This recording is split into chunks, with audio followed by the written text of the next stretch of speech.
29-year-old Amber Seiler is in jail tonight after turning herself in yesterday.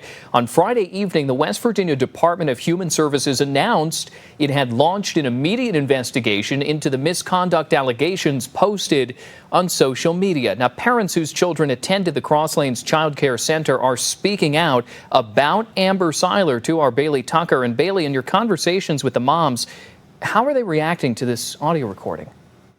Parents take their children to daycare and expect them to be safe and sound while they go about their day. But that isn't the case when it comes to Cross Lanes Child Care Center.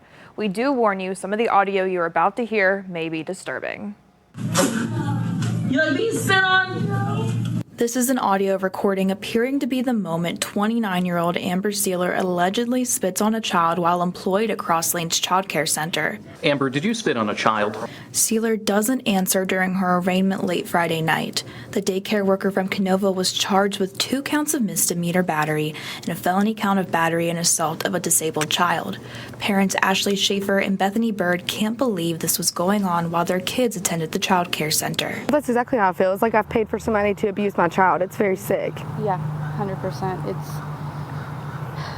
It's horrible, and there's just nothing we can do other than what we're doing now. Schaefer found out about the abuse after a former daycare teacher broke her silence. She let me know that she no longer worked here because there was a lot of shady stuff going on, is what she said.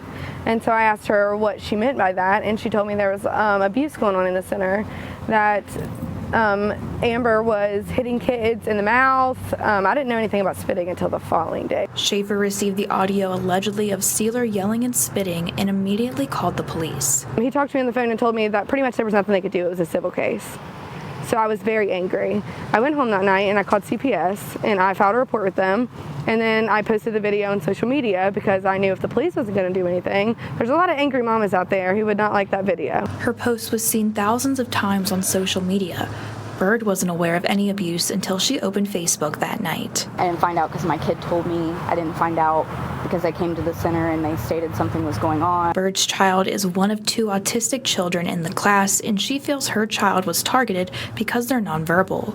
Both moms say they're working to make sure this won't happen to another child. I would tell every parent that walks in there that tries to sign their kid up that daycare is nothing but child abusers. Seiler is being held in the South Central Regional Jail on a $50,000 cash or surety bond, in addition to 2 bonds of $1,500 or surety for the misdemeanors. Her preliminary hearing is scheduled for November 6th at 1 p.m. In the studio, Bailey Tucker, Eyewitness News.